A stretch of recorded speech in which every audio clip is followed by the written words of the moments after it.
للذين آمنوا وعملوا الصالحات وتواصوا بالحق وتواصوا بالصبر.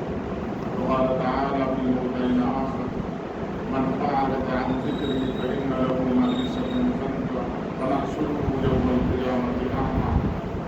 صدق الله العظيم وصدق رسوله النبي الكريم ونحن على ذلك لمن الشاهدين والشاكرين والحمد لله رب العالمين. رب اشرح لي صدري ويسر لي أمري واحلل عقدة من لساني يفقهوا قولي. آمين برحمتك يا أرحم الراحمين والحمد لله رب العالمين. حضرات سامعین، اللہ جل شانہ کا لاکھ لاکھ شکر و احسان کہ اللہ جل شانہ نے ہمیں ایمان کی دولت سے نوازا اور جناب رسول کریم صلی اللہ علیہ وسلم کی امت کے اندر پیدا فرمایا، اور نبی کریم صلی اللہ علیہ وسلم کا لاکھ لاکھ شکر و احسان کہ آپ صلی اللہ علیہ وسلم نے دین کی بات کو پہنچایا۔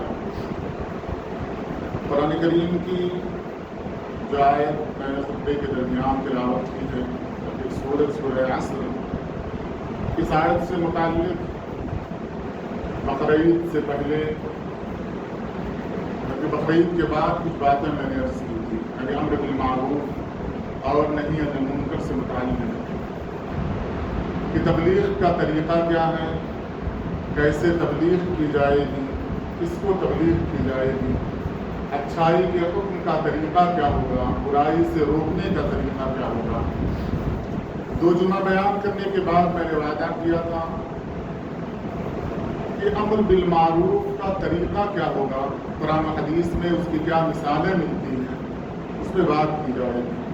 تو اسی موضوع کا آج تکملہ ہے، اسی موضوع کو مکمل کرنے کی کوشش کروں گا۔ اللہ تبارک و تعالیٰ سے دعا ہے کہ اللہ عمل کی توفیق عنایت فرمائے۔ ایک اور بات عرض کرنی ہے کہ اس سال ہندوستان کے اندر آزادی کے تعلق سے بہت ساری چیزیں ہو رہی ہیں، پروگرام ہو رہے ہیں، بتایا جا رہا ہے کہ آزادی کے اندر کن کن لوگوں کا حصہ تھا، ملک کیسے آزاد ہوا۔ لیکن ہمیں معلوم ہے کہ وہ قوم جو اپنی تاریخ کو، اپنے ماضی کو بھلا دیتی ہے، وہ قوم کبھی ترقی نہیں کرتی۔ ہمارا ماضی جڑتا ہے نبی کریم صلی اللہ علیہ وسلم کی زندگی سے، اور اگر اور پیچھے جائیں تو انبیاء کرام علیہم السلام کی سیرت اور ان کی تاریخ سے۔ قرآن کریم نے 1,24,000 انبیاء میں سے کچھ نبیوں کا تذکرہ کیا، لیکن جہاں ایمان کی بات آئی وہاں فرمایا وَرُسُلِهِ، تمام رسولوں پر ایمان لانا ضروری ہے، یہ ایمان کا تقاضا ہے، ایمان کا جز اور حصہ ہے۔ لیکن زندگی گزارنے کا جو سلیقہ ہوگا، جو طریقہ ہوگا، اس کے لیے جو رہنمائی فرمائی ہے قرآن و حدیث میں، اللہ تبارک و تعالیٰ نے یا نبی کریم صلی اللہ علیہ وسلم نے، وہ انبیاء کرام بہت کم ہیں،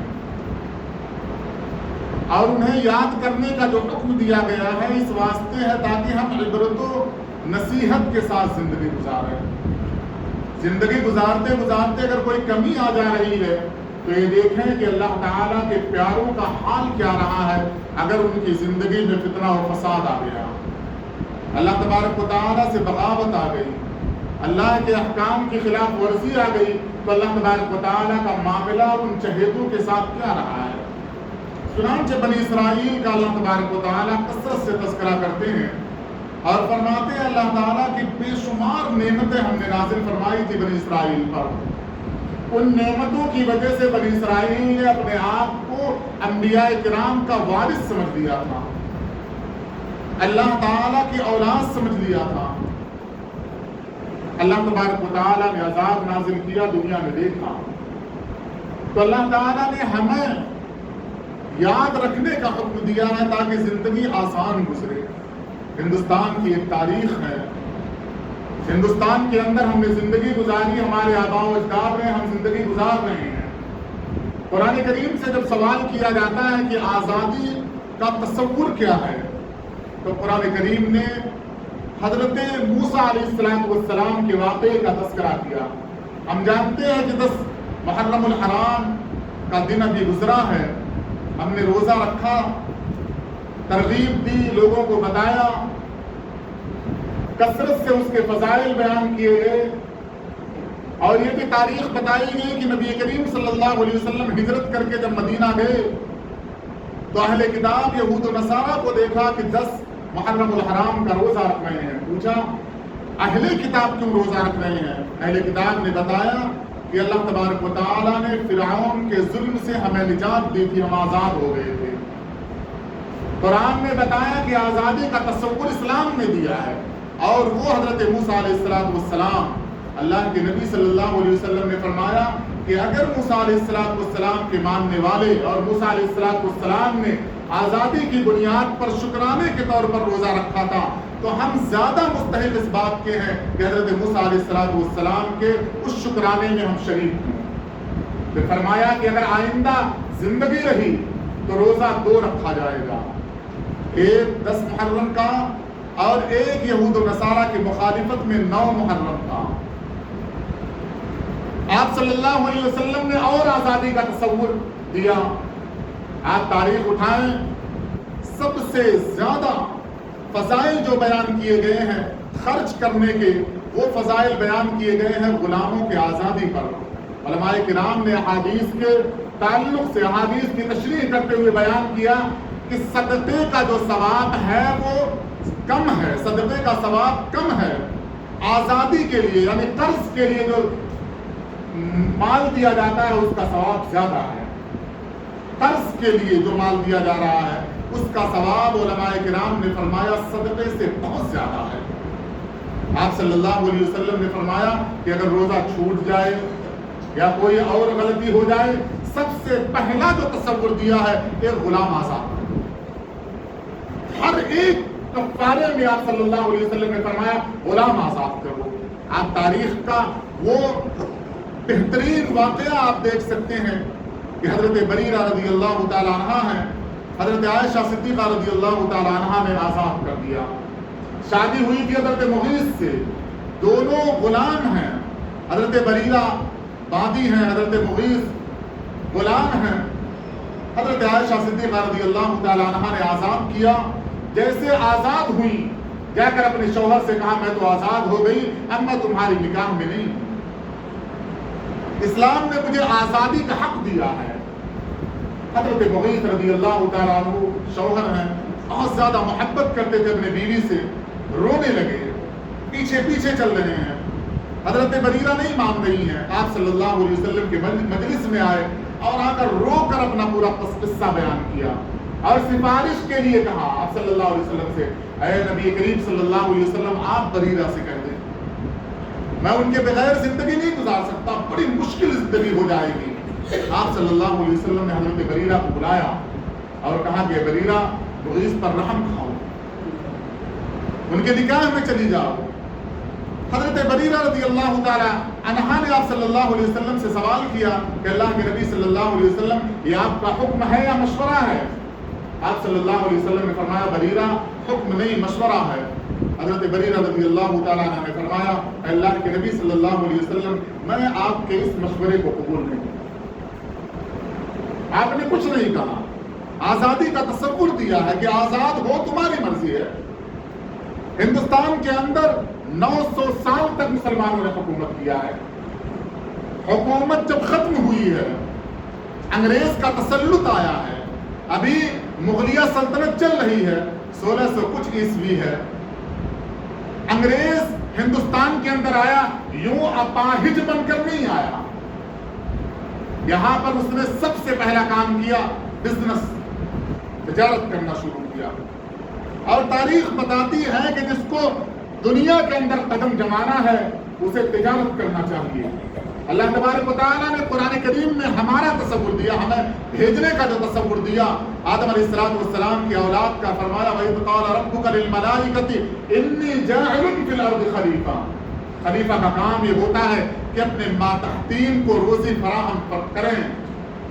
ایک غلام، ایک مزدور کسی کو کیا روزی فراہم کر سکتا ہے؟ وہ خود محتاج ہے دوسرے کا. تصور دیا ہے تجارت کا.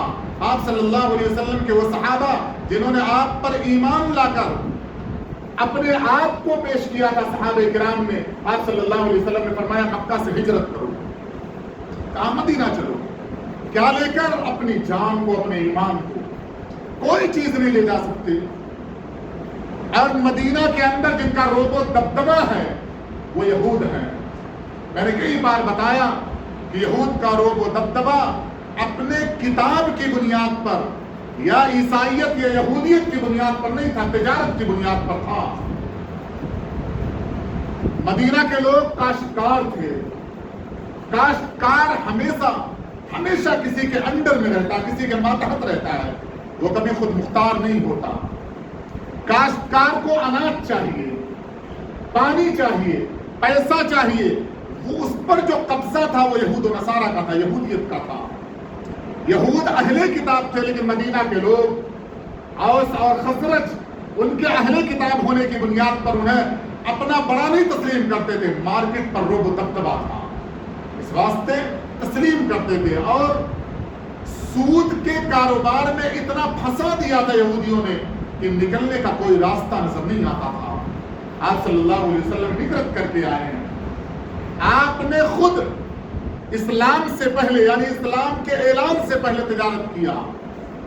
اپنے چچا کا ہاتھ پٹایا, مزدوری کیا.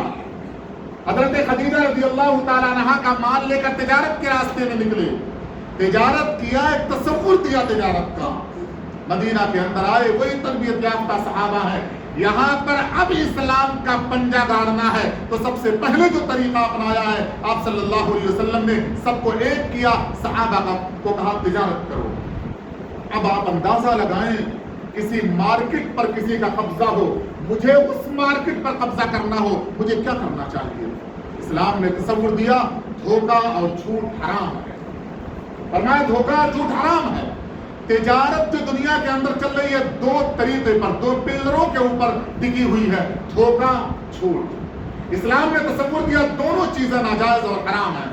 یہاں سے جو مال آئے گا اس مال سے جو خون بنے گا وہ خون حرام ہوگا, اور وہ خون کا قطرہ بدن کے اندر ہوگا. عبادت کرو گے, عبادت کی قبولیت نہیں ہوگی, عبادت اللہ تبارک و تعالیٰ قبول نہیں کریں گے. اسلام نے تصور دے دیا. اب صحابہ کرام مال لے کر نکل رہے ہیں کن پر؟ جن پر پورا مارکیٹ کا قبضہ ہے. کون سی چیز لے کر نکلے؟ جو چیز ضرورت کی تھی. اسلام تصور دیتا ہے کہ بڑی مارکیٹ پر قبضہ کرنے سے پہلے ضرورت کی چیزیں فراہم کرو, پیور ایک دم اوریجنل چیز. کیا چیز لے کر گئے صحابہ کرام؟ دودھ. اور دودھ کم مقدار میں لے کر گئے صحابہ, کیونکہ اس وقت دودھ میں ملاوٹ کا تصور نہیں تھا, لیکن پنیر کے اندر ملاوٹ کا تصور تھا. صحابہ کرام نے پنیر بنایا سب سے پہلے, اور پنیر کو مارکیٹ کے اندر لے کر گئے ہیں. وہ پنیر خریدا, دودھ خریدا, پنیر بنایا اور لے جا کر فروخت کیا کہ یہ میرا مال ہے اور اس کی قیمت اتنی ہے. یہود و نصارہ نے پوچھا کہ یہ تو مارکیٹ کے اندر اتنی قیمت میں ملتا ہے. کوئی بات نہیں, مجھے نہیں معلوم.